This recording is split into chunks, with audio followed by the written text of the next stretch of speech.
আমার বালে হওয়া থেকে নিয়ে আজ পর্যন্ত আমার দ্বারা যত অন্যায়, অপরাধ, অবিচার, জুলুম, নির্যাতন, নিপীড়ন, কবিরা সবিরা যেটাই হোক না কেন, যে ধরনের অপরাধগুলো আমি করছি, যার কাছে অপরাধ করছি ওই মালিকের কাছে যে কোনো অ্যাঙ্গেলে, যে কোনো সিস্টেমে, যে কোনো পদ্ধতিতে, যে কোনো হেকমতে আমাকে এই মাসলাটা হল করতে হবে। এটা যদি আপনি কান্নাকাটি দিয়ে করেন, ওনাকে যদি আপনি আপনার চোখের পানি দিয়ে রাজি করাইতে পারেন, ওনাকে যদি আপনি নামাজ দিয়ে রাজি করাইতে পারেন, ওনাকে যদি আপনি কোরআন তেলাওয়াত দিয়ে রাজি করাইতে পারেন, ওনাকে যদি আপনি তাসবিহ তাহলিল দিয়ে রাজি করতে পারেন, ওনাকে যদি আপনি জিকির আজকার দিয়ে রাজি করতে পারেন, ওনাকে যদি আপনি সাদাকা দিয়ে রাজি করতে পারেন, ওটা আপনার ব্যাপার। তাহলে এই রাগটা মূল দেওয়ার অর্থ হলো আমার জিন্দিগির যাবতীয় সমস্ত অপরাধের কারণে আমার মালিক, আমার খালেক, আমার রাজ্জাক আমার উপরে যে রাগান্বিত হয়ে আছেন, ওনাকে যে কোনো ভাবে ওনার রাগকে ভাঙাইতে হবে আমার। এটা হলো মূল এজেন্ডা, মূল উদ্দেশ্য। এই জন্য কিভাবে রাগ ভাঙাবেন, কেনাকে রাজি কিভাবে করবেন, এর কিছু সিস্টেম আল্লাহ নবী বলে গেছেন। ফাকুমুল লাইলা, রাত্রি জাগরণ করো, এশা থেকে নিয়ে ফজর পর্যন্ত ইবাদত বন্দেগীর মধ্যে কাটিয়ে দাও। নামাজ পড়ো, নামাজ পড়তে পড়তে ক্লান্ত হয়ে গেছো, কোরআন তেলাওয়াত করো, কোরআন তেলাওয়াত করতে করতে ক্লান্ত হয়ে গেছো, জিকির আজকার করো, জিকির আজকার করতে করতে ক্লান্ত হয়ে গেছো, মুরাকাবা করো, মুরাকাবা করতে করতে ক্লান্ত হয়ে গেছো, কিছু সময় আল্লাহ পাক রব্বুল আলামিনের দিকে ধ্যান করে বসে থাকো। অর্থাৎ যে কোনো ভাবে এই রাত্রির মধ্যে ইবাদত বন্দেগীতে আমাকে কাটাইতে হবে। যদি আপনার মনে হয়, যদি আপনার মনে হয় যে আপনি অপরাধী, যদি আপনার মনে হয় যে আপনি অন্যায় করছেন, আপনি ভুল করছেন, অনেক কবিরা গুনাহ করে ফেলছেন, গুনার সমুদ্রে হাবুডুবু খাইতেছেন, এটা যদি আপনার কাছে মনে হয়, আপনার অনুভূতি লাগে, আপনার বিবেক যদি বলে আমি অন্যায় করছি, অপরাধ করছি, তাহলে এই রাগটা আপনার জন্য অমূল্য সম্পদ। এই জন্য আল্লাহ নবী বলেন ফাকুমুল লাইলা, তোমরা রাত্রি জাগরণ করো। 2 নম্বর আমল ওয়াসুমু ইয়াওমাহা, রাত্রি জাগরণ করবে আর পরের দিন তোমরা রোজা রাখবে। এটা হলো 2 নম্বর আমল। হুজুর, আমরা যে জানি যে 2টা 3টা রোজা, তাহলে আপনি যে বললেন হাদিসের মধ্যে যে রাত্রি জাগরণ করা এবং পরের দিন রোজা রাখা, এটা সবে বরাতের আমল, তাহলে 3টা 4টে কেন রোজা রাখা হয়? এটার উত্তর, সবে বরাতের নির্দিষ্ট করে কোনো রোজা নাই, সবে বরাতের নির্দিষ্ট করে কোনো নামাজ নাই। নামাজ নির্দিষ্ট বলতে যেমন 12 রাকাত নামাজ পড়তে হবে, প্রথম রাকাতে আয়াতুল কুরসি, দ্বিতীয় রাকাতে কুল হাল্লা 3 বার, মুকসিদুল মুমিনিন সহ ছোটি ছোটি বিভিন্ন কিতাবের মধ্যে যে নীতিমালাগুলো দেওয়া আছে, এই নীতিমালার সঙ্গে শরীয়ত একমত নয়। এই নীতিমালার সঙ্গে এই ছোট ছোট কিতাব বুজুর্গানাতে আমল, এটা শরীয়তের দলিল নয়। শরীয়তের দলিল হলো 2টা, কোরআন এবং হাদিস। কোন ব্যক্তির আমল শরীয়তের দলিল হতে পারে না, এটা শরীয়তের উসুল না। শরীয়তের দলিল হবে কোরআন এবং হাদিস। আপনাকে দেখতে হবে বুখারীর মধ্যে ধরনের কোন হাদিস আছে কিনা, 3টা আমার রোজা করতে হবে, তাহলে আমরা করি কেন? এটার উত্তর শুনে রাখেন। সমস্ত নবীদের একটা অভ্যাস ছিল, আমাদের মুহাম্মদুর রাসূলুল্লাহ সাল্লাল্লাহু আলাইহি ওয়াসাল্লামেরও একটা অভ্যাস ছিল। 10টা অভ্যাসটার মধ্যে একটা অভ্যাস হলো উনি আইয়ামে বীজের রোজা রাখতেন। আইয়ামে বীজের রোজা অর্থ হলো প্রতি চন্দ্র মাসের 13, 14, 15, এটাকে বলা হয় আইয়ামে বীজের রোজা। প্রতি চন্দ্র মাসের 13 তারিখ, 14 তারিখ, 15 তারিখ মুহাম্মদুর রাসূলুল্লাহ সাল্লাল্লাহু আলাইহি ওয়াসাল্লাম যতদিন দুনিয়ার মধ্যে জীবিত অবস্থায় ছিলেন ততদিন পর্যন্ত প্রতি মাসে উনি 3টা রোজা রাখতেন। সুবহানাল্লাহ। এবং বলে গিয়েছেন যদি কোনো ব্যক্তি 3টা রোজা রাখে প্রতি মাসের, যেহেতু কুল্লু হাসনাতিন বিআশরি আমসালিহা, একটা নেকি সমপরিমাণ আল্লাহ পাক 10 গুণ বৃদ্ধি করে দেবেন। 3টা রোজা রাখলে আল্লাহ পাক রব্বুল আলামিন একটা রোজা যদি 10টা রোজার সওয়াব দিয়ে দেয়, তাহলে 3 × 10 = 30, 3টা রোজা রাখার কারণে আল্লাহ পাক 30 দিন 1 মাস রোজার সওয়াব দিয়ে দেন। সুবহানাল্লাহ। এইটা হলো নীতিমালা। তো এই জন্য ওলামায়ে কেরাম বলেন যে আইয়ামে বীজের রোজা সবে বরাতকে কেন্দ্র করে কেউ রাখতে চাইলে আলহামদুলিল্লাহ ভালো, কিন্তু কেউ যদি রোজা রাখতে চায় যে আমি শুধুমাত্র রাত্রি জাগরণ করবো, পরের দিন রোজা রাখবো, এটাও আপনি হাদিসে আমল করলেন। কেউ যদি বলে 3টা রোজা রাখবো, এটাও আপনি হাদিসে আমল করলেন, কোনো সমস্যা নেই। আল্লাহর নবী বলেন ওয়াসুমু ইয়াওমাহা, পরের দিন তোমরা রোজা রাখো, রাত্রি জাগরণ করো, পরের দিন রোজা রাখো। কেন? আল্লাহ পাকের হাবিব পরের অংশের মধ্যে বলেন ফাইন্নাল্লাহা তাআলা ইয়ানজিলু ফীহা বিরুহি গুরুবিশ শামসি ইলা সামাইদ দুনিয়া, আল্লাহ পাক রব্বুল আলামিন ওই দিন আরশ মহল্লা থেকে পৃথিবীর আসমান ইলা সামাইদ দুনিয়া, সাত আসমানের সর্বনিম্নে নিচে যে আসমানটা, এটাকে ইলা সামাইদ দুনিয়া, দুনিয়ার আসমান বলা হয়। আল্লাহ পাক রব্বুল আলামিন সূর্য যখন ডোবে তখন থেকে আল্লাহর রহমত প্রথম আসমানে এসে অপেক্ষা করে। কিসের অপেক্ষা? আলা মিন মুস্তাগফিরিন ফাগফির লাহ, কে আসো গুনাহ করতে করতে ক্লান্ত হয়ে গেছো, পরিশ্রান্ত হয়ে গেছো, কে আসো এমন গুনাহর সাগরে হাবুডুবু খাইতেছো, আমি আল্লাহর কাছে মাফ চাও, আমি তোমার জিন্দেগীর গুনাহগুলোকে মাফ করে দেব। আলা মিন মুস্তারসিদিন ফারসুকা, কে আসো এমন ব্যক্তি অভাব অনাবন, রিজিকের মধ্যে অভাব পাচ্ছ না, অনেক খাটাখাটি পরিশ্রম করতেছো, সংসারের অভাব নাই, সংসারের অভাব ওরে না, আপনি একটা রিজিকের কারণে পেরেশানি হয়ে গেছো, তোমার মাওলার কাছে রিজিকের জন্য দোয়া করো, আল্লাহ পাক রব্বুল আলামিন তোমার ডাক শুনবেন, তোমার রিজিকের অভাবকে আল্লাহ পাক দূর করে দেবেন। আলা মিন মুবতালান ফাওয়াফিয়া, এমন কোন ব্যক্তি আছে নাকি যে ব্যক্তি বিভিন্ন ডাক্তার কবিরাজের কাছে গেছে, বিভিন্ন হাসপাতালে গেছো, অসুস্থতা থেকে মুক্তি পাওয়ার জন্য অনেক টাকা পয়সা খরচ করছো, লক্ষ লক্ষ টাকা ব্যয় করছো, ভালো কোনো রেজাল্ট আসতেছে না, আল্লাহ বলেন আলা মিন মুবতালান ফাওয়াফিয়া, যদি কোনো ব্যক্তি এই রাত্রে ইয়াকিন ইখলাসের সঙ্গে আল্লাহর প্রতি ধারণা রেখে, ভালো ধারণা রেখে আল্লাহ তাআলার কাছে অসুস্থতা থেকে মুক্তি চায়, আল্লাহ পাকের হাবিব বলেন ফাওয়াফিয়া, আল্লাহ পাক রব্বুল আলামিন তাকে অসুস্থতা থেকে মুক্তি দান করবেন। সুবহানাল্লাহ। আলা কাজা হাত্তা ইয়াতলু আল ফাজর, আল্লাহ পাক রব্বুল আলামিন এইভাবে ডাকতে একদম ফজরের আযান পর্যন্ত আল্লাহর রহমত এই ঘোষণায় দিতে থাকে, কে আসো অভাবী, আমার কাছে চাও, আমি অভাবকে দূর করে দেব, কে আসো রিজিকের সমস্যা, কে আসো গুনার সাগরে হাবুডুবু খাচ্ছ, কে আসো অসুস্থতায় জর্জরিত, কে আসো ব্যক্তি পারিবারিক অশান্তি, কে আসো ব্যক্তি জীবন, পারিবারিক জীবন, সামাজিক জীবন, প্রতিটি ক্ষেত্রে সমস্যায় জর্জরিত, আমি মাওলা সমস্ত সমস্যার সমাধানকারী, আমার কাছে চাও, আমি আল্লাহ তোমাদের জিন্দেগীর সমস্যার সমাধান করে দেব। এইটা হলো শবে বরাতের অন্যতম মৌলিক আমল। এটার সঙ্গে উলামায়ে কেরাম কিছু আমল ক্রিয়েট করে দেন, যেমন হুজুর বিশেষ এমন কোন আমল আছে যে আমল করলে রাত্রিটা জাগরণ করা যাবে? উলামায়ে কেরাম বলেন, আশরাফ আলী থানভী রাহমাতুল্লাহি আলাইহি বেহেশতি জিওর একটা কিতাব আছে, এই বেহেশতি জিওর কিতাবের মধ্যে এই নীতিমালাটা লেখছেন। নিজের চাচা ছিলেন আব্বাস রাদিয়াল্লাহু তাআলা আনহু, আব্বাস রাদিয়াল্লাহু তাআলা আনহুকে বলছেন, ও আমার চাচা, তোমাকে এমন একটা আমল আমি শিখিয়ে দেই, তোমাকে এমন একটা অর্থ আমি শিখিয়ে দেই, যে আমলটা করলে তোমার সগীরা কবিরা, দেখা অদেখা, ছোট বড় যত গুনাহ করেছেন আল্লাহ পাক রব্বুল আলামিন এই আমলের দ্বারা আল্লাহ পাক মাফ করে দেবেন।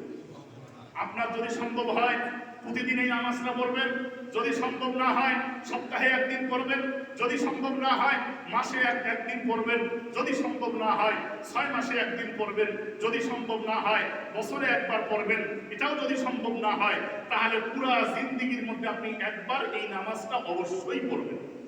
কিতাবের নাম বেহেশতি জিও, লেখক হযরত সাইয়্যিদনা আশরাফ আলী থানভী রাহমাতুল্লাহি আলাইহি। উনি ওই কিতাবের মধ্যে আমাদের হাদিস থেকে এই নামাজের কথা বলেছেন। এই নামাজের নাম হলো সালাতুত তাসবিহের নামাজ। কি নামাজ নাম? এটা নফল নামাজ, 4 রাকাত ওয়ালা নামাজ। এটা কয় রাকাত ওয়ালা? বিশেষ কিছু তাসবিহ আছে অন্যান্য নীতিমালা আরকান আহকাম অন্যান্য নামাজের মধ্যে ঠিক একই রকম, রুকু, সিজদা, কিয়াম, কুদ, তাসবিহ, তাহলিলা, অন্যান্য আরকান আহকামগুলো সব একই, শুধু একটা তাসবিহ পুরো 4 রাকাত নামাজের মধ্যে আপনাকে 300 বার পড়তে হবে। কয়শো বার? সুবহানাল্লাহি বলেন, আলহামদুলিল্লাহি ওয়া লা ইলাহা ইল্লাল্লাহু ওয়াল্লাহু আকবার। সবাই বলতে হবে সুবহানাল্লাহি, আরো জোরে বলতে হবে সুবহানাল্লাহি আলহামদুলিল্লাহি ওয়া লা ইলাহা ইল্লাল্লাহু ওয়াল্লাহু আকবার। আমি 1 রাকাত শুধু দেখে দিই, আমি পড়ছি কিবলামুখী হয়ে নফল সালাতুত তাসবিহ 4 রাকাত নামাজের নিয়ত করলাম, আল্লাহু আকবার। সানা হবে, সানার পরে আউযুবিল্লাহ হবে, আউযুবিল্লাহ পরে বিসমিল্লাহ হবে, এরপরে সূরা ফাতিহা হবে, সূরা ফাতিহার পরে আমিন হবে, আমিনের পরে আবার বিসমিল্লাহ হবে, বিসমিল্লাহর পরে একটা সূরা মিলাইতে হবে উপর থেকে নিচ পর্যন্ত, নিচ থেকে উপরে না, তরতিব যেটা সূরা মিলানোর ওই সিস্টেমে সূরা মিলাইতে হবে। সূরা মিলানোর পরে আপনার 15 বার পড়তে হবে, নিয়ত বাঁধলেন 15 বার পড়তে হবে সুবহানাল্লাহি আলহামদুলিল্লাহি ওয়া লা ইলাহা ইল্লাল্লাহু ওয়াল্লাহু আকবার। এটা 15 বার পড়তে হবে। নিয়ম হলো বনা আমলে কাসির যেন না হয়। আপনি একবার পড়বেন, আঙ্গুলের মধ্যে হালকা একটু চাপ দেবেন, চাপ এভাবে না, এভাবে একটু চাপ দিয়ে না, আমলে কাজ নামাজ নষ্ট হয়ে যাবে। একটা নামাজ পড়ার জন্য বহু মাসাইল জানার দরকার। আমলে কাসির আছে, আমলে কলিল আছে, আরকান আহকাম, ওয়াজিব, ফরজ, মুস্তাহাব। একটা নামাজ খুব জটিল জিনিস, এত সহজ নয় একটা নামাজ পড়া। বহু ধরনের মাসাইল জানলে একটা নামাজ পড়া নামাজের মধ্যে প্রয়োজন হয়। এখন আপনি নামাজ পড়লেন, রাকাত শুরু করলেন, 15 বার পড়লেন সুবহানাল্লাহি ওয়া আলহামদুলিল্লাহি ওয়া লা ইলাহা ইল্লাল্লাহু ওয়াল্লাহু আকবার। এরপরে রুকুতে গেলেন, রুকুতে যাওয়ার পরে সুবহান রাব্বিয়াল আযীম, সুবহান রাব্বিয়াল আযীম 3 বার, 5 বার, 7 বার। আপনি 7 বারে পড়েন, যেহেতু নফল নামাজ 7 বারে পড়েন। এরপরে 10 বার পড়তে হবে সুবহানাল্লাহি ওয়া আলহামদুলিল্লাহি ওয়া লা ইলাহা ইল্লাল্লাহু ওয়াল্লাহু আকবার। কয়বার হলো? 15 বার আর 10 বার। হিসাব আপনি রাখবেন, বলবো আমি। সামি আল্লাহু লিমান হামিদা, রব্বানা লাকাল হামদ। এখানে ছোট্ট একটু দোয়া আছে, হামদান কাসীরান তাইয়িবান মুবারাকান। এগুলো কোনো মৌলভী সাহেবেরও জানা নেই। নামাজ পড়তেছে, শুধু পড়তেছে, কোনটা ফরজ, কোনটা ওয়াজিব, কোনটা মুস্তাহাব, কোনটা সুন্নতে মুআক্কাদা, এগুলোর কোনো খবর নেই। বলতেছে যে হামদান কাসীরান, এটা পড়া তো নফল জিনিস, বাদ দাও। এটা পড়া তো সুন্নত, এটাও বাদ দাও। আরে নফলও বাদ দাও, সুন্নতও বাদ দাও। সবে যদি বাদ দেন তাহলে শরীয়তে থাকলে কেটে বলেন। কিছু আছে এমন, সবে বরাত পালন করা বেদাত, এটাও বাদ। সবে কদর পালন করা বেদাত, আচ্ছা এটাও বাদ। আশুরা পালন করা বেদাত, এটাও বাদ। সবে মিরাজ পালন করা বেদাত, এটাও বাদ। আর সবে যদি খালি বেদাত বেদাত বলে বাদ দেন, তাহলে শরীয়তে থাকলো নাকি বলেন? ইসলামের যে একটা ঐতিহ্য আছে, অবদান আছে, এটা থাকলো নাকি? আর রুকুর মধ্যে গেলেন সুবহান রাব্বিয়াল আযীম 3 বার, 5 বার, 7 বার বলার পরে আবার 10 বার পড়বেন সুবহানাল্লাহি ওয়া আলহামদুলিল্লাহি ওয়া লা ইলাহা ইল্লাল্লাহু ওয়াল্লাহু আকবার। এরপরে আপনি দাঁড়াইলেন সামি আল্লাহু লিমান হামিদা, রব্বানা লাকাল হামদ, হামদান কাসীরান তাইয়িবান মুবারাকান ফি। এটা পড়ার পর আবার 10 বার। কয়বার হলো? 35 বার। এরপরে আপনি সিজদার মধ্যে গেলেন। সিজদার মধ্যে যাওয়ার পরে সুবহানা রাব্বিয়াল আ'লা, সুবহানা রাব্বিয়াল আ'লা, এই হলো মূল শব্দটা। এখন যদি আমি বলি সুবহান রাব্বিয়াল আ'লা, সুবহান রাব্বিয়াল আ'লা, সুবহান রাব্বিয়াল আ'লা, সুবহান রাব্বিয়াল আ'লা, নামাজ হবে? মাখরাজ তো তোমাকে অর্থটা ঠিক রাখতে হবে। সুবহানা রাব্বিয়াল আ'লা বলে নামাজ হবে না। তার আ'লা অর্থ এক, আ'লা অর্থ আরেক। অর্থ বিকৃতি করে নামাজ হবে না। এরপরে আপনি সিজদা গেলেন, 3 বার, 5 বার, 7 বার বলার পরে ওই তাসবিহটা আবার 10 বার করলেন। কয়বার হলো? হিসাব নাই, 40, 45। এরপরে আবার বসলেন।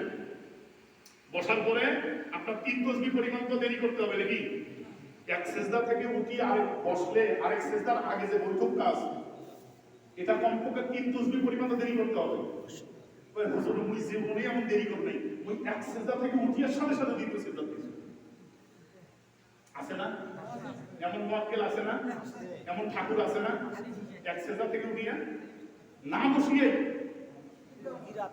এখন আপনি যে এক সিজদা থেকে উঠিয়ে না বসে আরেক সিজদায় গেলেন, আপনার এই পাগলামোর কারণে একটা ওয়াজিব ছুটে গেল। ওয়াজিব ছুটে গেল না? দুই সিজদার মাঝখানে একটু বসিয়ে দেরি করা ওয়াজিব না ভাই? ওয়াজিব, ওয়াজিব ছুটে গেল, আপনি করলেন। আরেকটা আমাদের অবহেলা আছে, রুকুত গেলেন, আমি রুকুত গেলাম, সুবহান রাব্বিয়াল আ'লা, সুবহান রাব্বিয়াল আ'লা, সুবহান রাব্বিয়াল আ'লা। এইটা 3 বার, 5 বার, 7 বার করে আল্লাহ সামি আল্লাহু লিমান হামিদা করে পড়ব। এখানে একটা গুরুত্বপূর্ণ মাসালা আছে। দ্বীনি একটা মাসালা শিক্ষা করা, আল্লাহর নবী বলে গেছেন, দ্বীনি একটা অজানা জিনিসকে শিক্ষা করা 1000 রাকাত নফল ইবাদতের থেকে বেশি সওয়াব আল্লাহ আপনার আমলনামার মধ্যে দিয়ে দেন। এখন আমি রুকু করলাম, রুকু করার পরে তো সামি আল্লাহু লিমান হামিদা, হামদান কাসীরান তাইয়িবান না করেন। এরপরে তো 3 তাসবিহ পরিমাণ আপনাকে অপেক্ষা করতেই হবে। রুকু হতে সোজা হইয়া খাড়া হইয়া দেরি করা ওয়াজিব। নামাজের মধ্যে 13টা ফরজ আছে, 14টা ওয়াজিব আছে, 12টা সুন্নতে মুআক্কাদা আছে, আরকান আহকাম, এগুলো ছাড়া নামাজ হবে কেমন? কারণ ইমাম সাহেব আমি যদি না জানি তাহলে মুসল্লিরা জানবে কেমন বলেন? এখন আমি এই যে সামি আল্লাহু লিমান হামিদা বলে আবার কি করি, মানে কোমরটা তো সোজা তো দূরের কথা, ওই তাড়াতাড়ি ইউরিয়া দেওয়া লাগবে, 2 বার দ্রুত মারা কাছে সেটা আমাদের চলে গেল। তো এই যে 2টা পয়েন্ট দেখাইলাম আপনাকে, থেকে সোজা হইয়া খারাপ হইয়া সামি আল্লাহু লিমান হামিদা 3 তাসবিহ পরিমাণ দেরি করাটা ওয়াজিব নামাজে। এটা ছাড়া নামাজ হয় কেমনে? এক সেজদা থেকে উঠে বসে আরেক সেজদার মাঝখানে একটু দেরি করা এটা তো ওয়াজিব। কয় ওয়াজিবের দরকার নাই, কয় সুন্নতের কয় তো সুন্নত, কয় এটা তো নফল, কয় নফলও বাদ, ওয়াজিবও বাদ দিলেন, সুন্নতও বাদ দিলেন, নফলও বাদ দিলেন, তাহলে নামাজ হলো কেমনে বলেন? তাহলে আপনার এক সেজদা দেওয়ার পরে আপনি বসবেন না, আল্লাহু আকবার করে বসবেন না, বসলে আবার এটা করবেন, আবার এটা কত হইল 55 বার। এরপরে দ্বিতীয় সেজদায় যাবেন, সুবহান রাব্বিয়াল আলা, সুবহান রাব্বিয়াল আলা, সুবহান রাব্বিয়াল আলা, আবার কয়বার? 10 বার। কয়বার হলো? 65 বার। এরপরে দ্বিতীয় সেজদা করার পরে যে আপনি উঠলেন, ওঠার পরে আবার 10 বার। কয়বার হবে? এই 75 বার হলো, প্রতি রাকাতে 75 বার পড়তে হবে এই তাসবিহটা। কি তাসবিহটা? সুবহানাল্লাহি ওয়ালহামদুলিল্লাহি ওয়ালা ইলাহা ইল্লাল্লাহু ওয়াল্লাহু আকবার। প্রতি রাকাতের মধ্যে এই তাসবিহটা 75 বার যদি পড়েন তাহলে 75 গুণ 4 300 বার। কয়বার হবে? আল্লাহ নবী সাল্লাল্লাহু আলাইহি ওয়াসাল্লাম বলেন, সালাতুত তাসবিহ নামাজটা আমি আমার আপন চাচা আব্বাসকে শিখিয়ে গেলাম। এই আব্বাস রাদিয়াল্লাহু তাআলা আনহু আমার চাচা হয়ে আপনাকে অনুরোধ করি, আপনি যদি এই নামাজটা পড়েন, আল্লাহ পাক রব্বুল আলামিন আপনার জিন্দেগীর ছোট বড় সগীরা গভীরা দেখা অদেখা জাহিরি বাতিনি এ টু জেড ওয়াল এভরিথিং সমস্ত গুনাহগুলোকে আল্লাহ ধুয়ে মুছে সাফ করে দেবেন। সুবহানাল্লাহ। রাজি আছেন না ইনশাআল্লাহ? ইনশাআল্লাহ। মুখ যে ঘুম ধরছে খালি মিনিটটা শেষ হইতে দেরি, বিছনা চার হইতে দেরি। এটা এটা এটা সবাই বলতে করা যাবে না, মেহরবানি করে একটু যার যতটুকু সক্ষমতা আছে আপনি করবেন। হাদিসের মধ্যে আল্লাহ পাক রব্বুল আলামিন কোরআনের মধ্যে বলেন, কুল ইয়া ইবাদিয়াল্লাযীনা আসরাফু আলা আনফুসিহিম লা তাকনাতু মির রাহমাতিল্লাহ। ও আমার বান্দারা, যারা গুনাহ করতে করতে ক্লান্ত হয়ে গেছো, যারা গুনাহ করতে করতে নিজেকে একদম গুনার সাগরে ডুবে ফেলছো, তাদের উদ্দেশ্যে আমার বক্তব্য হলো, লা তাকনাতু মির রাহমাতিল্লাহ। আল্লাহর রহমত থেকে কখনো তুমি নৈরাশ হইও না। কেন? আল্লাহ অপেক্ষায় আছে কখন আমার বান্দা নিজের গুনাহগুলো থেকে তওবা করে, ভুল স্বীকার করে আমার সামনে সারেন্ডার করতে দেরি। আমি রহমান, আমি রহিম, আমি গফফার, আমি সত্তার। ওই ব্যক্তির জিন্দেগীর যাবতীয় গুনাহগুলোকে আমি আল্লাহ মাফ করে দেব। ইন্নাল্লাহা ইয়াগফিরুয যুনুবা জামিআ। নিশ্চয়ই আল্লাহ তাআলা ওই ব্যক্তির জিন্দেগীর যাবতীয় গুনাহগুলোকে মাফ করে দেবেন। কেন? ইন্নাহু হুয়াল গফুরুর রহিম। কেননা যে মাবুদকে আমরা পূজা করি, যে আল্লাহকে সিজদা করি, ওনার দয়ার মায়ার রাজ্যের কোনো শেষ নাই। বান্দা গুনাহ করতে করতে ক্লান্ত হয়, আল্লাহ মাফ করতে কখনো ক্লান্ত বোধ করেন না। বান্দা গুনাহ করতে করতে করতে করতে ত্যক্ত হয়, আল্লাহ ক্ষমা করতে ত্যক্ত হন না। আল্লাহ পাক রব্বুল আলামিনের স্বভাব হলো, মানুষের কাছে মানুষ চাইলে মানুষ বিরক্ত হয়, একবার দুইবার তিনবার চাইলে মানুষ বিরক্ত হয়। আর আমার আল্লাহ এমন একজন মহান খোদা, যে খোদার কাছে না চাইলেই তিনি বিরক্ত, যে খোদার কাছে না চাইলে বিরক্ত। এটা হলো একটা পাঠ আপনাদের সামনে আলোচনা করা হলো, যে শবে বরাতের মধ্যে কি কি করতে হবে, শবে বরাতের মধ্যে কোন আমল করতে হবে, শবে বরাতটা কি কি কাজে কাটাইতে হবে, এই ব্যাপারে কিঞ্চিত পরিমাণ আলোচনা আপনাদের সামনে করা হবে। এখন আসেন, এটা একটা নেগেটিভ সাইড আছে, মুদ্রার এপিট ওপিট আছে। কিছু দাগী আসামি আছে, কিছু দাগী অপরাধী আছে। যে অপরাধীগুলোকে আল্লাহ পাক এত ঘৃণা করেন, আল্লাহ পাক তাদেরকে এত বেশি ঘৃণার চোখে দেখেন, তারা যতক্ষণ পর্যন্ত মন থেকে তওবা না করে ততক্ষণ পর্যন্ত আল্লাহর দরবারে শবে বরাতে তারা মাপ পায় না, শবে কদরে মাপ পায় না, রমজানে মাপ পায় না, শবে বরাতে মাপ পায় না, শবে মেরাজে মাপ পায় না, ঈদের দিন মাপ পায় না। কোন গুরুত্বপূর্ণ দিনের মধ্যে এই সমস্ত শ্রেণীর লোকেরা কখনো ক্ষমা পায় না। আপনারা শুনবেন তো কারা কারা মাপ পায় না, শুনবেন। এখন সমস্যা কি জানেন? সমস্যা একটা আছে বলেন। আপনারা বলেন যে হুজুররা হকের পক্ষে কথা বলুন, আর হকের পক্ষে কথা বললে তো সুদের বিরুদ্ধে বলতে হয়। আর সুদের বিরুদ্ধে বললে কি হয় জানেন? যারা সুদখোর আছে ওরা খালি বলতে থাকে, হুজুর খালি ভুল করা দেরি, আমি সব করে ধরতে দেরি না। এই যে সে একটা হুজুরের পিছনে লাগলো, লাগার কারণ কি জানেন? হুজুরের সাথে তার জমি নিয়ে মারামারি আছে, পরিবার নিয়ে মারামারি আছে, হুজুরের সাথে কোনো শত্রুতা আছে। শত্রুতা কোন জায়গায় জানেন? ওই সুদ খাইয়ে নিজের মায়ের সঙ্গে হইছে, এখন এইটা তার মাইন্ডে লাগছে, ইগোতে লাগছে। এখন সে সব সময় চিল্লাচিল্লি করে, এই ধরো মারো, তারপর এটা করো সেটা করো। আরে বাবা, সুদের তুমি সুদ খাও, তোমার মায়ের সাথে তুমি জিনা করো, এই কথাটা আল্লাহ নবী আল্লাহ পাক কোরআনে বলেছেন, আল্লাহ নবী হাদিসে বলেছেন। এই কথাটা হুজুররা বললে অসুবিধা কোন জায়গায়? কয় এই ওরা এটা কর সেটা কর, কয় দেখতে পারে না কেন, ওই সুদের বিরুদ্ধে ওয়াজ করছে। এই হলো মূল সমস্যার জায়গা। এই জন্য হাদিসের মধ্যে মুহাম্মদুর রাসূলুল্লাহ সাল্লাল্লাহু আলাইহি ওয়াসাল্লাম বলেন, ইন্নাল্লাহা ইয়াগফিরু লিজামিইল উম্মতি মুহাম্মদ সাল্লাল্লাহু আলাইহি ওয়াসাল্লাম, নিশ্চয়ই আল্লাহ তাআলা শবে বরাতের রাত্রিতে সমস্ত উম্মতদেরকে আল্লাহ মাফ করবেন, ইল্লা সাবআতা নাফারিন, 7 শ্রেণীর লোকদেরকে কোনো ক্ষমা আল্লাহ পাক দেন না। নাউযুবিল্লাহ মুহাম্মদ। এটা শবে বরাতেও দেন না, শবে কদরেও দেন না, মুহররম আশুরাতেও দেন না, রমজানেও দেয় না। যতক্ষণ পর্যন্ত তারা নিজের ভুল থেকে ফিরে না আসবে, নিজের পাপ থেকে ফিরে না আসি, আল্লাহর দরবারে তওবা যতক্ষণ না করবে, ততক্ষণ পর্যন্ত হোক শবে বরাতের রাত্রিতে। আমি একটা উদাহরণ দেই। আল্লাহর নবীর একটা হাদিস আছে, আম্মা জান আয়েশা রাদিয়াল্লাহু তাআলা থেকে বর্ণিত, হুজুর বলেন, আম্মা জান আয়েশা বলেন, আমি এক রাত্রিতে হুজুরকে খুঁজে পাইতেছিলাম না, হুজুর নাই। কি ব্যাপার, হুজুর গেল কোথায়? খুঁজতে খুঁজতে খুঁজতে খুঁজতে দেখলাম যে জান্নাতুল বাকি কবরস্থানের মধ্যে হুজুর নামাজের মধ্যে দণ্ডায়। এত অপেক্ষা থাকলাম, নামাজ শেষ করে না। বুখারী riwayat, হুজুর নামাজ শেষ করছে না। কি ব্যাপার, হুজুর নামাজ শেষ করতেছে না কেন? এত লম্বা সিজদা গেছেন। আম্মা জান আয়েশা বলেন, আমি তো মনে করলাম যে হুজুর মনে হয় ইন্তিকাল ফরমাইছেন, এত লম্বা সিজদা হুজুর করেছেন। তো সিজদার মধ্যে আম্মা জান আয়েশার পরিচয় জানেন কে? জানেন না মনে হয়। আম্মা জান আয়েশার সবথেকে বড় পরিচয় হলো আমাদের প্রথম খলিফা, জান্নাতি যুবকদের যিনি, যার চাবি যার কাছে থাকবে, জান্নাতের তালার চাবি যার কাছে থাকবে, মুসলমানদের প্রথম খলিফা হযরত সাইয়্যিদনা আবু বকর সিদ্দিকের মেয়ে হলো আয়েশা রাদিয়াল্লাহু আনহা। শুনছেন কি কথা? সুবহানাল্লাহ বলেন না? তাহলে আম্মা জান আয়েশা যদি আবু বকরের মেয়ে হয়, তাহলে আবু বকরের সাথে হুজুরের সম্পর্ক কি দাঁড়াই গেছে? কে শ্বশুর কে জামাই?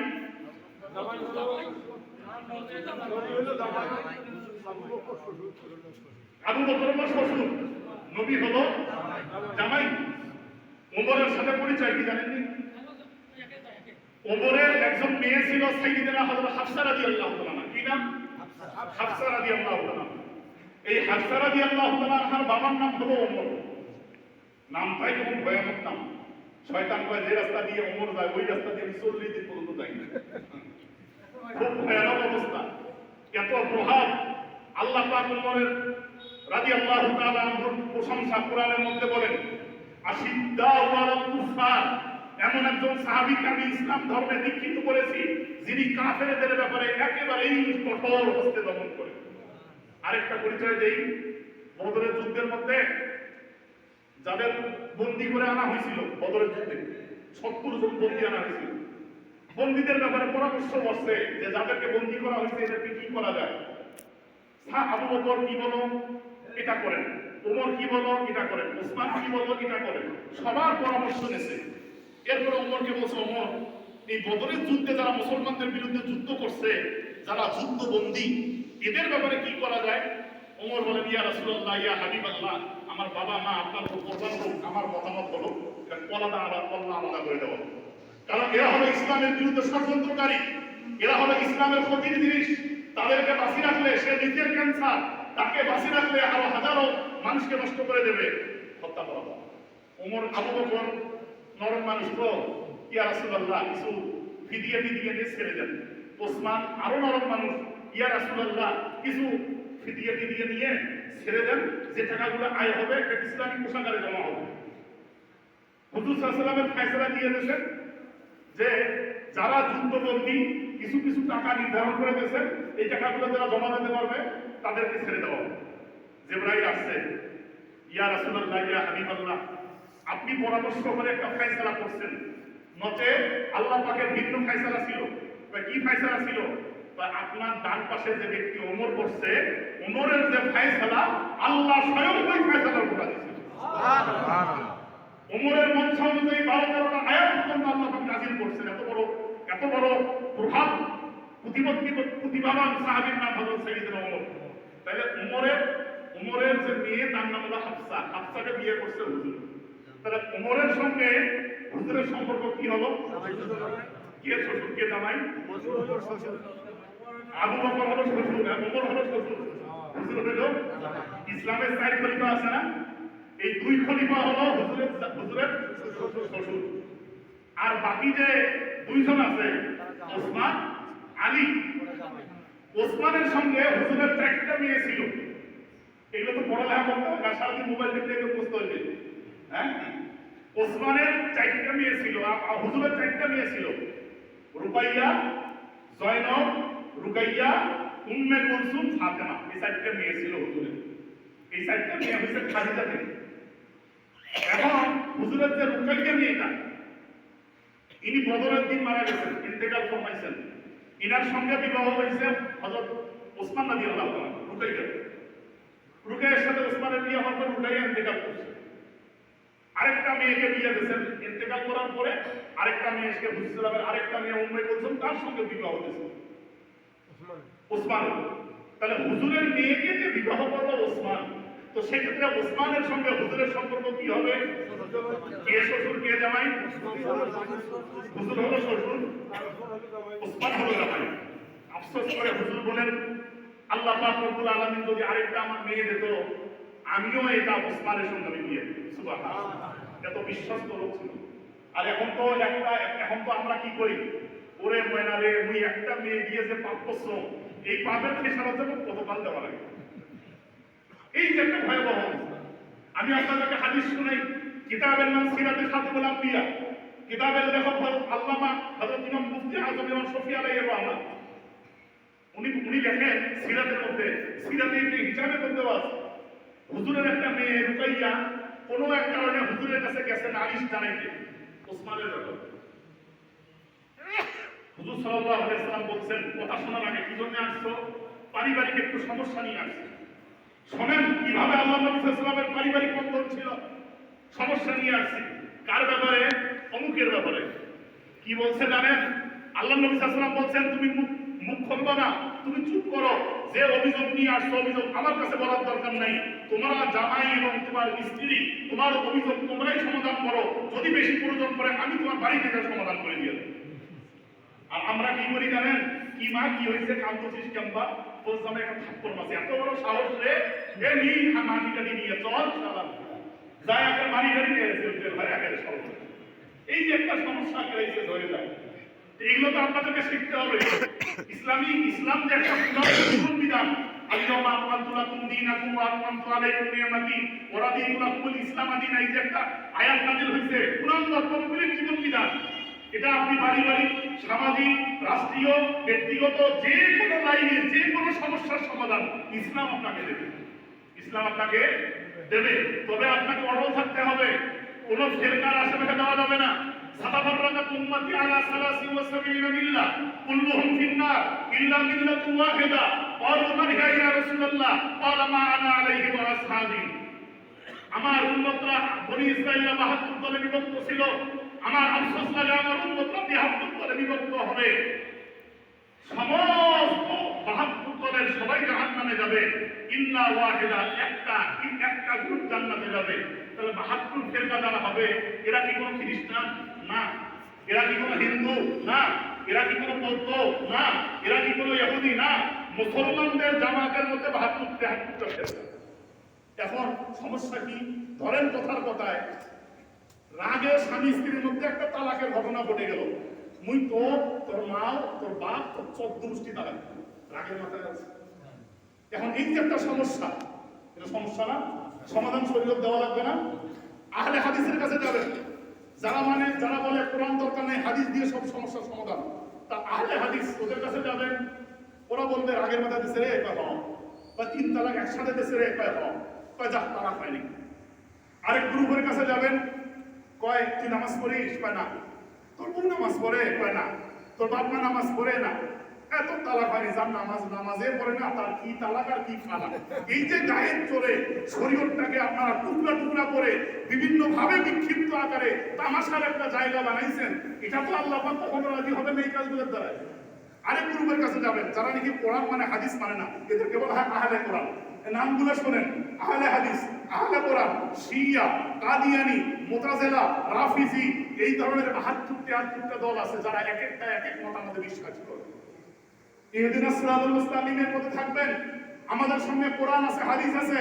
আল্লাহর নবী বলেন, আমি তো চলে গেলাম তারাক্তু ফীকুম আমরাইন লাম তাদিল্লু মা তামাসসাকতুম বিহিমা কিতাবাল্লাহি ওয়া সুন্নাত রাসূলি। আমি তো চলে গেলাম, আমার সাহাবীরাও চলে যাবে, তাবিরাও চলে যাবে, তাবিরাও চলে যাবে, আইম্মায়ে মুজতাহিদিন চলে যাবে, সালফে সালিহিন চলে যাবে, খুলাফায়ে রাশিদিন চলে যাবে। তোমাদের জন্য দুইটা অস্ত্র আমি রেখে যাচ্ছি, যতক্ষণ পর্যন্ত এই দুই অস্ত্রকে তোমরা শক্ত হস্তে ধারণ করবে কোনোদিনও তোমরা গোমরা হবে না।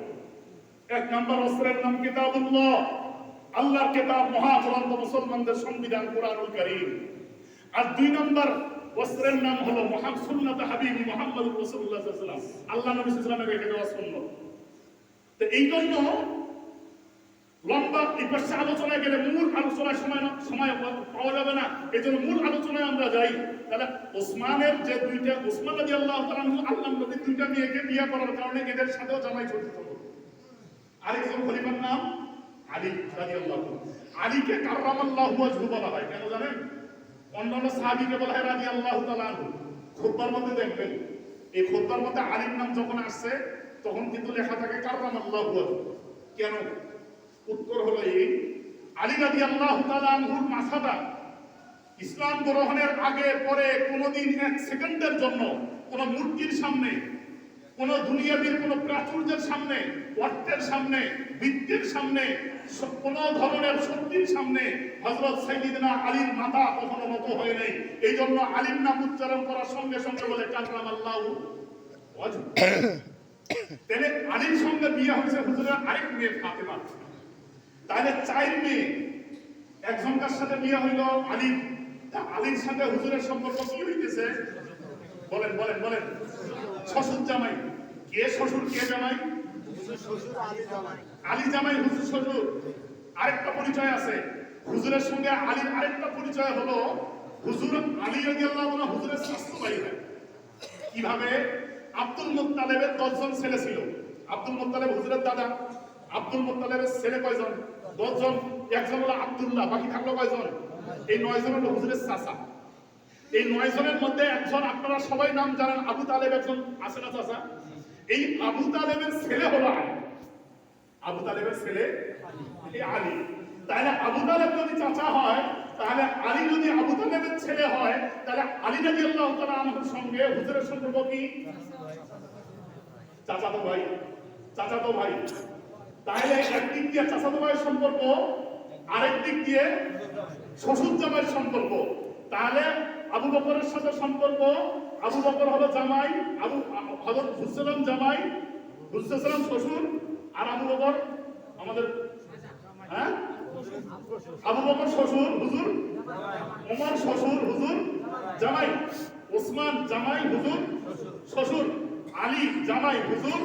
তাহলে 4 খলিফার 4 জনের মধ্যে 2 জনের হুজুর শ্বশুর হন আর 2 জনের জামাই হন। সুবহানাল্লাহ। এগুলো ইতিহাস, ইসলামের ইতিহাস পড়তে হবে, ইসলামের ইতিহাস জানতে হবে। এখান থেকে নিজের জীবনের গতিকে ঠিক করতে হবে, কারণ ইসলাম পরিপূর্ণ ছাড়া হয় না। পরিপূর্ণ একটা মোকাম্মাল জীবন বিধানই হলো ইসলাম। এই জন্য আল্লাহ বলেছেন আল-ইয়াওমা আকমালতু, ইসমে তাফসীরের সিগা আকমালতু, ইসমে তাফসীর মুবালাগা, পরিপূর্ণ করে দেওয়া হলো ইসলামকে, কোনোভাবেই আর ঘাটতি রাখা হয়নি। ওই যে আয়েশার কথাটা এসে কথাটা এই লাইনে চলে গেল। আয়েশা রাদিয়াল্লাহু তাআলা আনহা বলেন, দেখলাম যে হুজুর সিজদায় গেছেন আর উঠতেছেন না, চিমটি দিলাম পায়ের মধ্যে। যখন পায়ের মধ্যে একটু চিমটি দিছি, পাটা হালকা একটু নড়ছে।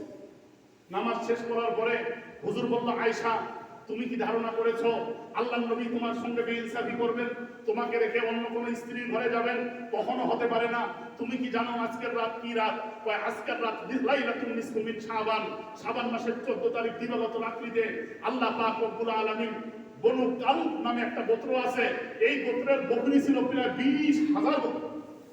এই গোত্রের বকরির যত পশম আছে, এই পশম সমপরিমাণ গুনাহগারকে আল্লাহ পাক রব্বুল আলামিন জাহান্নাম থেকে মুক্ত করে জান্নাতে যাওয়ার ফয়সালা। সুবহানাল্লাহ। ইল্লা সাবাতা নাফারিন, কিন্তু 7 শ্রেণীর লোককে আল্লাহ মাফ করেন না। সবে কদরে করেন না, সবে বরাতেও করেন না।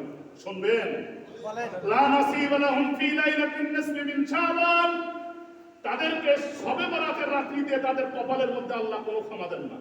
শুনবেন, কালকে যে দেখবেন যে চায়ের হোস্টেলে মোড়ের মধ্যে হু হু হু করে সারাদিন শুরু হয়ে যাবে, কারণ এখানে তো মদের কথা আছে, এখানে তো ইয়াবা ফেন্সিডিল হিরোইনের কথা আছে, এই শুরু হয়ে গেছে। কথা বুঝছেন? দুনিয়ার চলা খুব ভয়ঙ্কর, দুনিয়ার চলা খুব কঠিন। সাহায্যকে উপরে উঠতে আপনাকে করবে না, নিচে নামানোর জন্য হাজার মানুষ প্রস্তুত। কখন একটা সুযোগ পাওয়া যায়, একটু পয়েন্ট পাইলেই এই শুরু হয়ে গেছে। আল্লাহ পাক রব্বুল আলামিন সকলকে হেফাজত করেন। এক নাম্বার আস-সাহির, জাদুকর। যারা হাত গণনা করে, যারা জাদুকর। আপনি গেছেন দেখতো মোর হাতত কি রে, কয় তোর 4টা ছেলে 2টা মেয়ে, আরেকটা তোর বিয়ে হওয়ার সম্ভাবনা আছে, তোর বাড়ির পাশে একটা জঙ্গল আছে, কালিমাশান আছে, এই কালিমাশানকে রক্ষা করার জন্য আমি তাবিজ দেবো, তাবিজটা নিয়ে যা, কালিমাশান থেকে রক্ষা করবে। তোর আরো কিছু বিপদ আছে, তোর মঙ্গল গ্রহ, বুধ, শনি, রেখাগুলো বেশি ভালো নয়। হাত গণনা বোঝেন? এখানে কেউ দেখাইছে না হাত গণককে?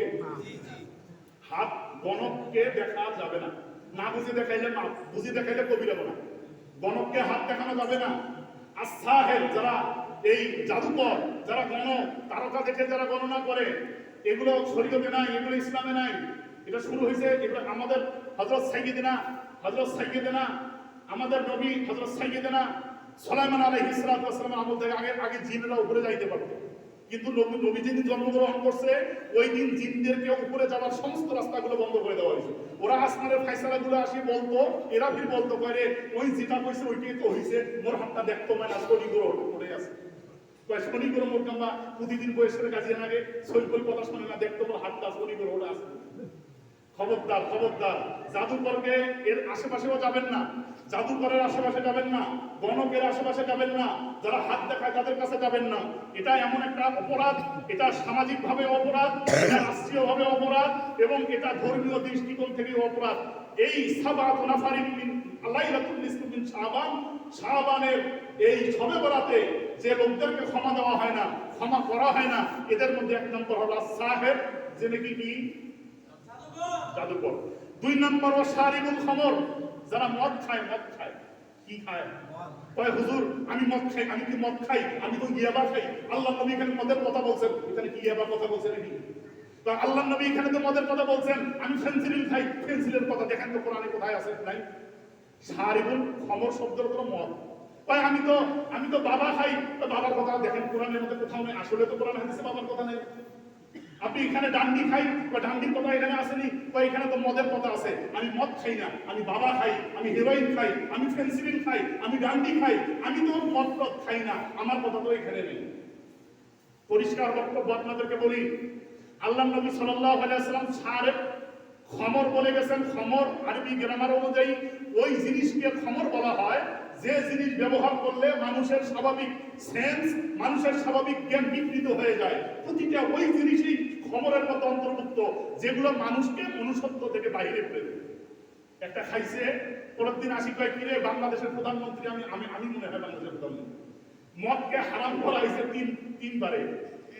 একবার আগে তো মদ এমন ভাবে অবস্থা ছিল যে কেউ কারো বাড়িতে গেলে আমরা যেমন পাঁচ করিকে আপ্যায়ন করি।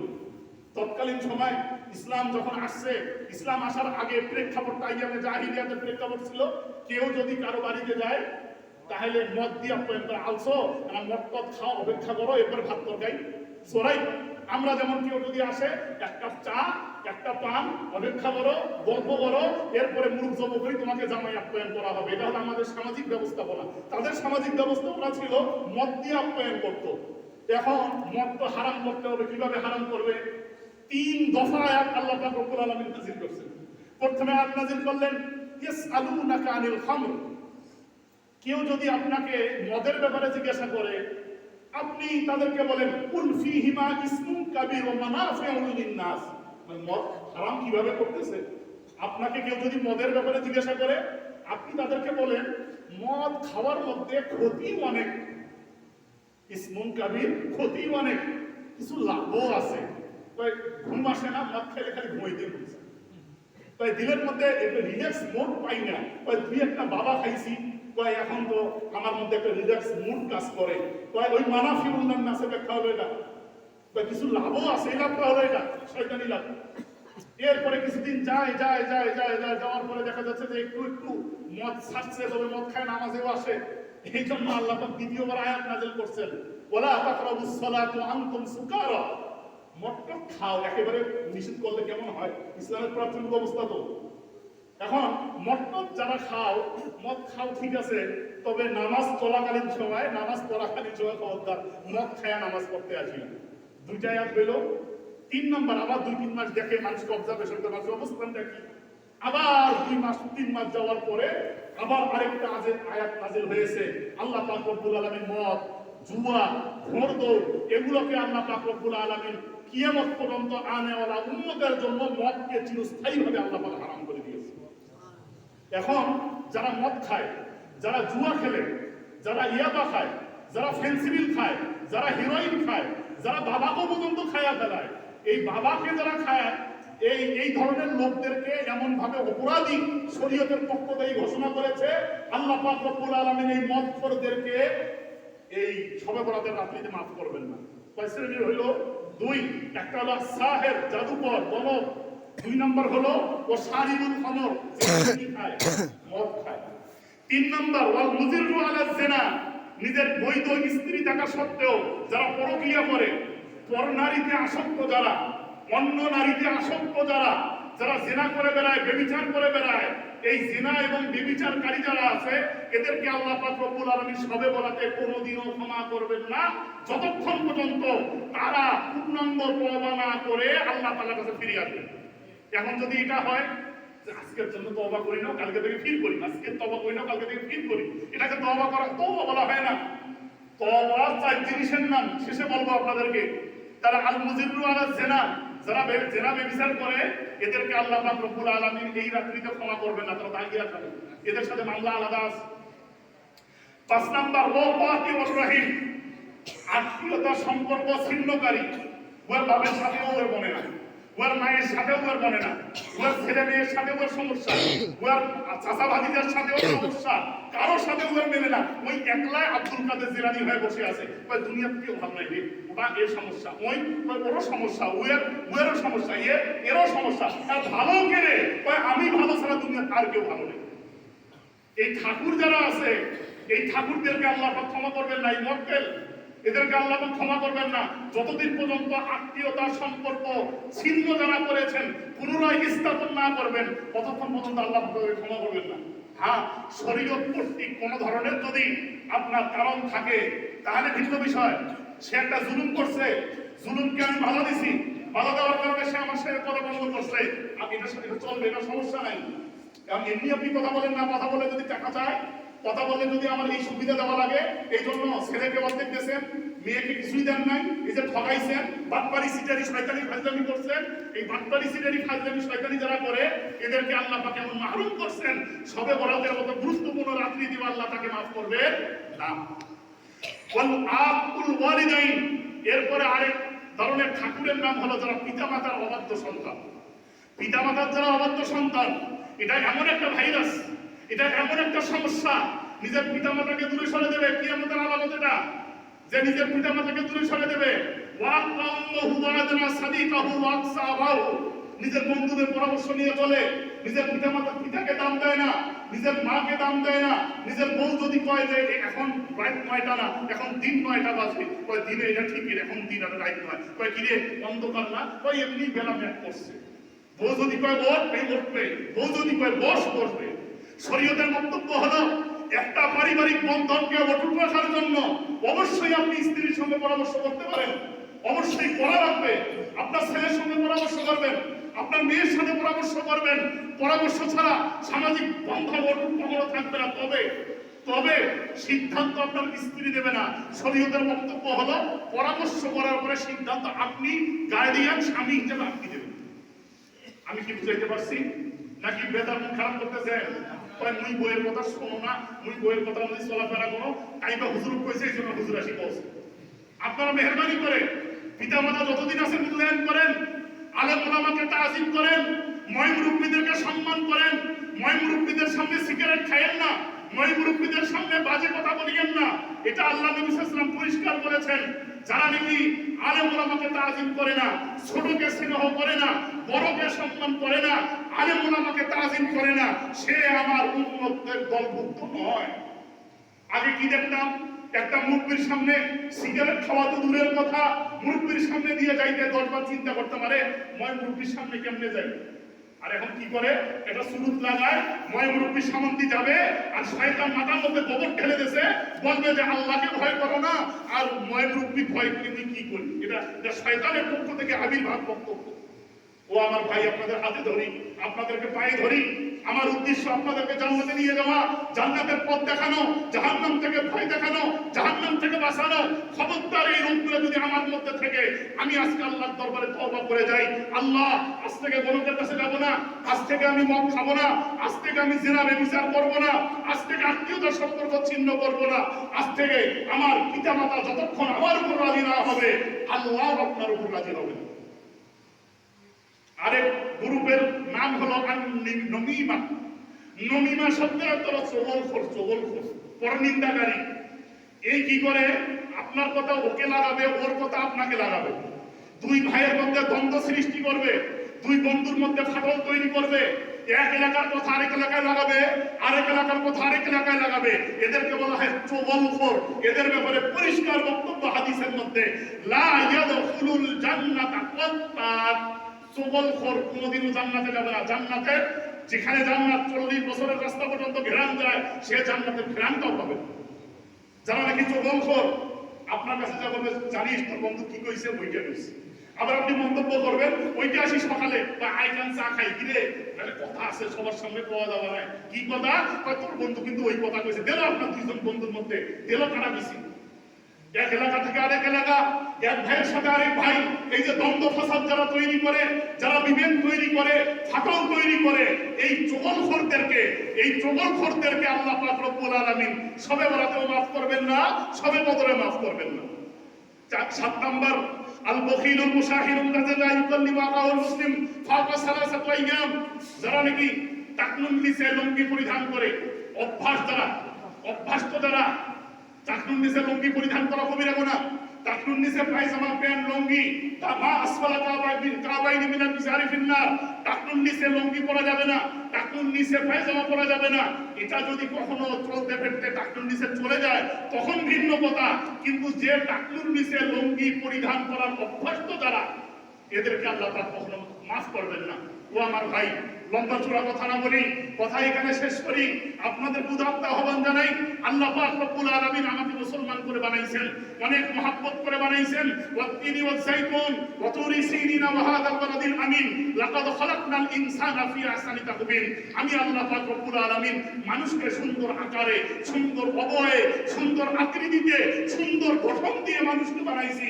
আমি চাইবো না এই মানুষ কখনো জাহান্নামে যাক। আমি কখনো চাবো না এই মানুষ ঝাক্কুন ফল খাক। আমি কখনো চাবো না এই মানুষ জাহান্নামের মধ্যে সাপের সবল খাক, জাহান্নামের মধ্যে বিচ্ছুর সবল খাক। আমি কখনো চাবো না এই মানুষটা জাহান্নামের পুষ খাক। দুইটা সমুদ্র আছে জাহান্নামের মধ্যে, একটা সমুদ্রের নাম হলো গাইব, আরেকটা সমুদ্রের নাম হলো আসাম। এই জাহান্নাম থেকে একটা লাইন গেছে নিচের দিকে, জাহান্নামীদের শরীরের পুষ, জাহান্নামীদের শরীরের রক্ত, পচা গলা, এই সমস্ত পুঁজগুলো, রক্তগুলো এক জায়গায় জায়গায় জমা হয়। এটার নাম হলো গাইব। আরেকটার নাম হলো আসাম। ইয়াকুনা গাইয়া ওয়াল আসামা। এই আসাম এবং গাইব এই দুটো হলো সমুদ্র। এখানে মানুষের রক্ত, মানুষের পচা, মানুষের গন্ধ, যাবতীয় সমস্ত ময়লা আবর্জনা এখানে জমা করা হয়। এগুলোকে উত্তপ্ত দেওয়া হবে। আর জাহান্নামীরা যখন বলবে আমার খাবার চাই, আমি পিপাসার্থ, আল্লাহ পাক রব্বুল আলামিন উত্তপ্ত ফুটন্ত পুজ আপনার সামনে নিয়ে আসবেন, যারা নাকি এই সমস্ত অপরাধে জড়িত। ও আমার ভাইরা, দুনিয়া থাকার জায়গা নয়, দুনিয়ায় থাকার জায়গা নয়। আমার বাবা, দাদা, পরদাদা সবাই চলে গেছে, আমাকেও চলে যাইতে হবে। এই বড়াই, এই অহংকারী, এই টাকাপুরি, এই ওজনে কম দেওয়া, এই মিথ্যা কথা বলা, এই সুদখোর, আরেকটা প্রকার হলো সুদখোর। এটা এমন একটা ভাইরাস, এটা এমন একটা ভাইরাস, সুদে টাকা খাওয়ানো। ওয়া হাল্লাল্লাহুল বাই'a ওয়া হারামার রিবা। আল্লাহ পাক রব্বুল আলামিন সুদকে হারাম করছেন, ব্যবসাকে হালাল করছেন। করেন না আপনি ব্যবসা? মানুষের মাথার ঘামে পায়ে ফেলা পরিশ্রম করা টাকা দিয়ে প্রতিদিন গরু গোশত কিনে খান, প্রতিদিন ইলিশ মাছ খান, প্রতিদিন খাসির গোশত খান। একটা গরিব মানুষ 700 টাকা দামিয়া গরুর গোশত সপ্তাহে একদিন বউ বাচ্চার মুখে দিতে পারে না, আর আপনি সুদের টাকা খাটান, চক্রবর্তী সুদ খাটান, আল্লাহর সঙ্গে দুশ্মনী করেন, আল্লাহর বিরুদ্ধাচারণ করেন। কিভাবে আপনি আপনার জীবন নিয়ে জান্নাতে যাওয়ার আশা করেন আপনি? সুতরাং আমার মধ্যে আলা ইন্না ফিল জাসাদি মুযগা ইযা সালাহাত সালাহাল জাসাদু কুল্লু ওয়া ইযা ফাসাদাত ফাসাদাল জাসাদু কুল্লু আলা ওয়া হিয়াল কলব। মানুষের ভিতরে এই গোশতের টুকরা আছে, এই গোশতের টুকরাটা যদি নষ্ট হয়ে যায় শরীরের অন্য অঙ্গ প্রত্যঙ্গ নষ্ট হয়ে যাবে। এই কলবের রোগ হলো এই শরাব পান করা, কলবের রোগ হলো মিথ্যা কথা বলা, চগলখুরি করা, গীবত শেখায়, এটা আরেকটা রোগ। এদেরকে আল্লাহ পাক জান্নাত কোনোদিন দেবেন না যদিও তওবা করে ফিরে না আসে। যদিও জান্নাত দেন, হাজার হাজার কোটি কোটি বছর জাহান্নামের আগুনে জ্বালার পরেও হয়তো বা আল্লাহ তাআলা দয়া করে ফয়সালা ভিন্ন দিতে পারেন। ওয়ালা তাজাসসু ওয়ালা ইয়াগতাব বা'দুকুম বা'দা আইয়ুহিব্বু আহাদুকুম আইয়াকুলা লাহমা আখিহি মাইতান ফাকারিহতুমু। ও আমার মুসলমান ভাইয়েরা, কোন মুসলমানের দোষ তালাশ করিয়েন না, কোন মুসলমান ভাইকে মুখ শিকায়ত করিয়েন না। আইয়ুহিব্বু আহাদুকুম, আপনারা কি না পছন্দ করেন আইয়াকুলা লাহমা আখিহি মাইতান ফাকারিহতুমু, যে আপনার একটা ভাই মারা গেছে, কবর ফারাইলেন, কবর ফারার পরে আপনার ভাইয়ের শরীরের যে পচা গলা গোশত আছে এগুলো কি খাওয়া কে পছন্দ করে? কয় না, এগুলো খাওয়া তো কে পছন্দ করে না। যদি তাই হয় তাহলে আপনি গীবত করলেন, আপনার মরা ভাইয়ের গোশত আপনি খাইলেন। আপনি চগলখুরি করলেন, আপনার মরা ভাইয়ের গোশত আপনি খাইলেন। অনেক নবীর উম্মতদেরকে আল্লাহ পাক ধ্বংস করে দিয়েছেন। যারা মাপে কম দিত, 1 কেজি আলু দেবে তার মধ্যে 100 গ্রাম কম, 10 কেজি চাউল দেবে তার মধ্যে আধা কেজি কম। এগুলো অপরাধ, এগুলো ছাড়তে হবে। এগুলো যতক্ষণ পর্যন্ত না ছাড়বেন ততক্ষণ পর্যন্ত নামাজের মজা পাবেন না, ইমানের মজা পাবেন না। কিছু জিনিস আছে আল্লাহ পাক রব্বুল আলামিন পুরুষের জন্য আলাদাভাবে দিয়েছেন, কিছু জিনিস আছে আল্লাহ পাক মেয়েদের জন্য আলাদাভাবে দিয়েছেন। যেমন পুরো উদাহরণ দিয়ে কথা শেষ করে মিলাদ শুরু হবে। 1 নাম্বার, আমি যদি চাই আজকে লাল রং করব, আপনারা বলেন শরীয়তে মুহাম্মাদীর পক্ষ থেকে কোন উম্মতের জন্য, পুরুষদের জন্য লাল রং ব্যবহার করা কি বৈধ? না। কেউ দলিল দিতে পারবে? তো আছে, মকসুদুল মুমিনিন আছে, কয়েকটা ছোটি বই আছে, লেখছে অমুক পীর লেখছে, ওই পীরের বই তো শরীয়তের দলিল হতে পারে না। কোন ব্যক্তি পুরুষ হয় লাল পিওর যে লাল রংটা, লাল গেঞ্জি, লাল জামা, লাল টুপি, লাল পায়জামা, লাল প্যান্ট, লাল শার্ট, একেবারে পিওর লাল জিনিস উম্মতে মুহাম্মাদীর পক্ষ থেকে সমস্ত পুরুষের জন্য লাল রংকে হারাম করে দিয়েছে। আর এই লাল রংটা মেয়েরা পরবে। মেয়েরা যত ফুটফুটে গোলাপ লাল করতে পারে, লাল পরলে সৌন্দর্য হয়, লাল পরলে নিজের সৌন্দর্য প্রকাশ পায় স্বামীর সামনে, সেক্ষেত্রে মেয়েরা যত লাল করুক অসুবিধা নেই, কিন্তু পুরুষ হিসেবে লাল আপনি করতে পারবেন না। আরেকটা রং আছে হলুদ। এই হলুদ গেঞ্জি, হলুদ জামা, হলুদ পায়জামা এগুলো আপনি করতে পারবেন না। এই হলুদটা আল্লাহ পাক মেয়েদের জন্য দিয়েছেন। মেয়েরা যত চায় হলুদ রং করতে পারে, মেয়েরা যত চায় লাল রং করতে পারে। লাল রং আপনার জন্য পরা শরীয়তের মধ্যে বৈধতা নাই, হলুদ রং করা আপনার জন্য শরীয়তে বৈধতা নাই। আমি আমার ছেলেকে একটা চেন, সোনার চেন কিনে দিয়েছি। স্বর্ণ ব্যবহার করা পুরুষের জন্য আপনি মাসলা খুঁজেন, বুখারী, মুসলিম, আবু দাউদ, তিরমিজি, নাসাই, ইবনে মাজাহ, শামায়েল, মিশকাত শরীফ, মুস্তাদরাকে হাকিম, তাহাবী শরীফ, হাজার হাজার হাদিস খুঁজেন তো যে পুরুষের জন্য সোনার আংটি, সোনার চেন, আমি 2 ভরি সোনা দিয়ে আমি একটা চেন বানাইছি। এটা কিভাবে জায়েজ হবে? পুরুষের জন্য স্বর্ণের আংটি ব্যবহার করা, পুরুষের জন্য স্বর্ণের চেন ব্যবহার করা, পুরুষের জন্য লাল রং ব্যবহার করা, পুরুষের জন্য হলুদ রং ব্যবহার করা, এগুলো তো কোনোদিন শরীয়তে বৈধতা দেয় না। অথচ হাজার হাজার অন্যায় আমি জড়িত, হাজার হাজার অপরাধে আমি জড়িত।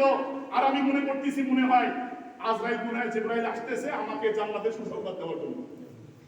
ইন্নাল্লাযীনা ক্বালু রাব্বুনাল্লাহ সুম্মা ইসতাকামু তাতানাজ্জালু আলাইহিমুল মালায়েকা আল্লা তাখাফু ওয়া লা তাহজানু ওয়া আবশিরু বিল জান্নাতিল্লাতী কুনতুম তুআদুন। ও আমার ভাইরা, আল্লাহ বলেন ইন্নাল্লাযীনা ক্বালু রাব্বুনাল্লাহ, যারা বলেছে আমার রব আল্লাহ, সুম্মা ইসতাকামু, এর উপরে অটল ছিল। মন চাবে ছবি দেখা, আমি পুরুষ, আমি মুসলমান, আমি আল্লাহর বান্দা, আমি নবীর উম্মত, আমার পক্ষ থেকে আমার চোখ দিয়ে কোনো বেগানা মেয়ের দিকে আমি তাকাইতে পারি না। কুল লিল মুমিনিনা ইয়াগুদ্দু মিন আবসারিহিম ওয়া ইয়াহফাযু ফুরুজাহুম ওয়াকুল্লিল মুমিনাতি ইয়াগদুদনা মিন আবসারিহিন্না ওয়া ইয়াহফাজনা ফুরুজাহুন্না। অনেক ভাইরাস এমন আছে রাস্তা দিয়ে মেয়ে যায়, বাস বৃদ্ধ হয়েছে, চুল দাড়ি পেকে গেছে, অর্ধেক বয়স, অন্যের মেয়ের দিকে খারাপ দৃষ্টিতে তাকায়। আপনার ঘরে মা বোন নাই, আপনার ঘরে মেয়ে নাই, আপনার ঘরে আপনার স্ত্রীর দিকে যদি কেউ অন্য খারাপ দৃষ্টিতে তাকায় মানুষ কি করে, তাহলে আপনার কেমন লাগবে? আপনার ঘরে যে মেয়ে, ওই মেয়ে অন্যের ঘরে যে মেয়ে, মেয়ে না। এই জন্য পর্দার বিধান এটা ফরজ, নামাজ যেমন ফরজ পর্দাও তেমন ফরজ। এটা ভুলে গেছি, টিভি দেখতেছি, গান শুনতেছি, মিথ্যা তো হাজার হাজার মিথ্যা কথা বলতেছি, ঠিক নাই? মিথ্যা সাক্ষ্য দেওয়া, এই যে অপরাধের কথা এতক্ষণ আলোচনা করা হলো, এই অপরাধী যতক্ষণ পর্যন্ত আমি থাকবো, আমার সম্মানিত মুসলিয়ান ইকরাম, আল্লাহ পাক আমাদেরকে হাজারো কান্নাকাটি করলেও তওবা ছাড়া আল্লাহ পাক এই শবে বরাতের গুরুত্বপূর্ণ রাত্রিতে আল্লাহ পাক আমাদেরকে মাফ করবেন না। রাজি আছেন না ইনশাআল্লাহ? রাজি আছেন সবাই ইনশাআল্লাহ? এই জন্য শরীয়তের মধ্যে দুইটা জিনিস, একটা হলো ঈমান আর একটা হলো ইসলাম। ঈমান আর ইসলাম এক জিনিস নয়, ঈমান আলাদা জিনিস, ইসলাম আলাদা জিনিস। ঈমান এবং ইসলামের মধ্যে ব্যবধান আসমান এবং জমিনের মতো। আল্লাহ নবী সাল্লাল্লাহু আলাইহি ওয়াসাল্লামের কাছে জিবরাইল আসছে, এই হাদিসের নাম হাদিসে জিবরাইল। চারটা প্রশ্ন করছে আল্লাহ নবীর কাছে এসে। আল্লাহ নবীকে এক নাম্বার প্রশ্ন করছে মাল ঈমান ইয়া রাসূলুল্লাহ, দুই নাম্বার প্রশ্ন করছে মাল ইসলাম ইয়া রাসূলুল্লাহ, তিন নাম্বার প্রশ্ন করছে যে মাতাসাতু ইয়া রাসূলুল্লাহ, আয় আল্লাহর রাসূল কিয়ামত কবে হবে? আয় আল্লাহর রাসূল ইসলাম কাকে বলে? আয় আল্লাহর রাসূল ঈমান কাকে বলে? আল্লাহ নবী বলছেন যেটা ভিতরের সাথে সম্পর্ক এটাকে বলা হয় ঈমান। ঈমান তিন জিনিসের নাম, একটা হলো ইকরার বিল লিসান, জবান দিয়ে স্বীকার করা, কালেমায়ে তাইয়্যিবা লা ইলাহা ইল্লাল্লাহু মুহাম্মাদুর রাসূলুল্লাহ, কালিমায়ে শাহাদাত আশহাদু আল্লা ইলাহা ইল্লাল্লাহু ওয়াহদাহু লা শারীকা লা ওয়া আশহাদু আন্না মুহাম্মাদান আবদুহু ওয়া রাসূলুহু। ঈমানে মুজমাল মুফাসসাল আমানতু বিল্লাহ ওয়া মালাইকাতিহি ওয়া কুতুবিহি ওয়া রুসুলিহি ওয়াল ইয়াউমিল আখিরি ওয়াল কদরি খাইরিহি ওয়া শাররিহি মিনাল্লাহি তাআলা ওয়াল বাসি ওয়াল বাদি ওয়াল মাউত। সেক্ষেত্রে এই যে ঈমানে মুজমাল, ঈমানে মুফাসসাল, কালেমায়ে তাইয়্যিবা, কালেমায়ে শাহাদাত, কালেমায়ে তাওহীদ, কালেমায়ে তামজিদ, কালেমায়ে তাহমিদ, পাঁচ কালেমার নামও অনেকে পারবে না। তাই পাঁচ কালেমার নাম তো জানি, কালেমায়ে তাইয়্যিবা, শাহাদাত, আর কি ময়না, আর পাঁচটা বলে কয় পাঁচটা কালেমা লাগবে না, দুইটা জানলে হইবে। ওই যে পারে না যে এখন তুমি তো এতগুলো লাগবে না, দুইটা জানলেই হবে। কালেমায়ে তাইয়্যিবা বলেন, কালেমায়ে তাইয়্যিবা, কালেমায়ে শাহাদাত, কালেমায়ে তামজিদ, কালেমায়ে তাওহীদ, কালেমায়ে তাহমিদ। আমার এখানে নিজস্ব কিন্তু 40-50 জন ছাত্র আছে যারা আমার কাছে আলিফ বা তা সা থেকে কোরআন করছে।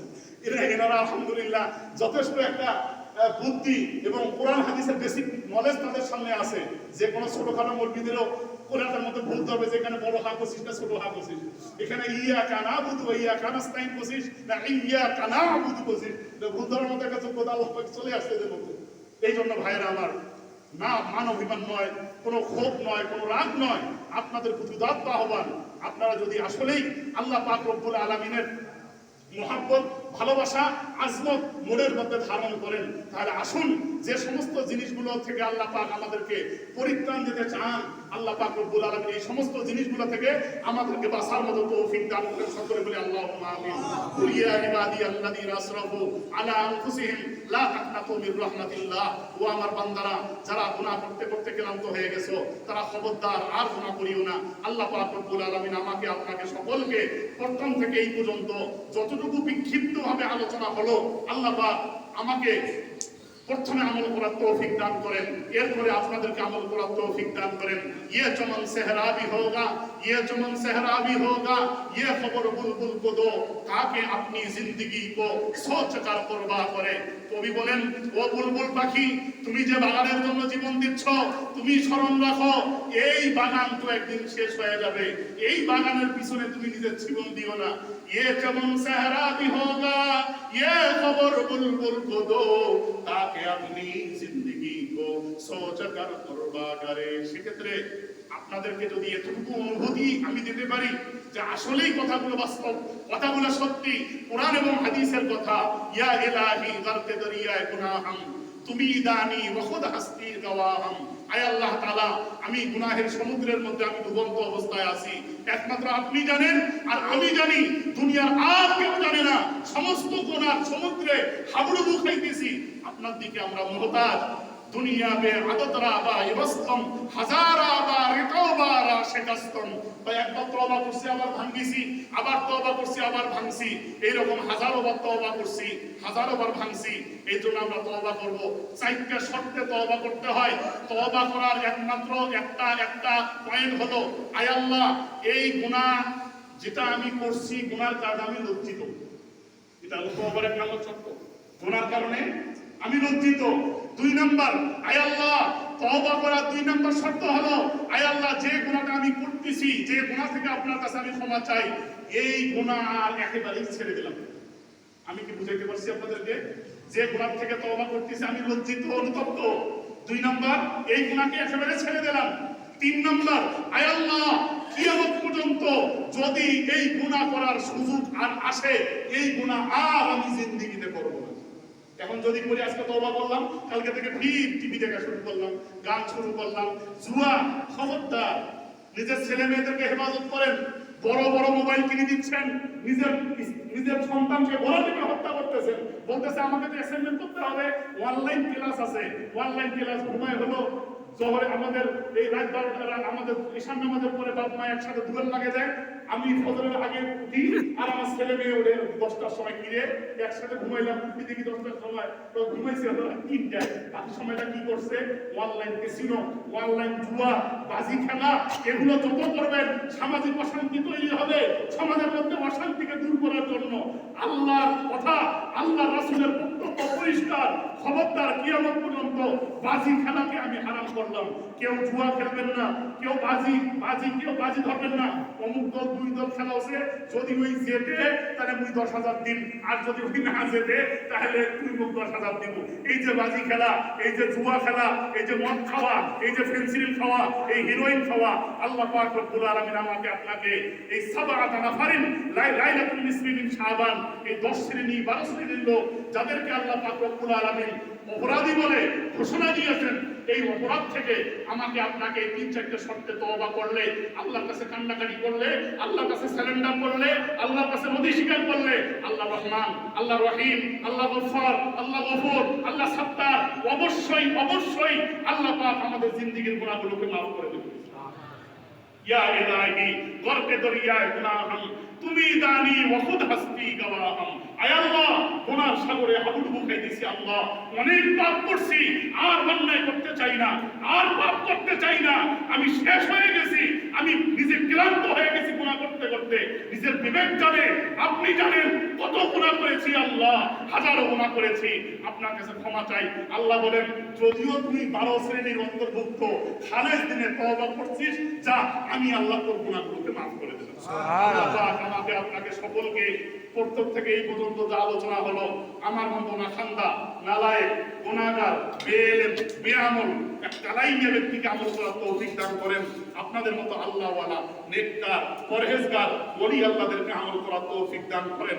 ওমা আলাইনা ইল্লাল বালাগ ওয়া আখিরু দাওয়ানা আলহামদুলিল্লাহি রাব্বিল আলামিন।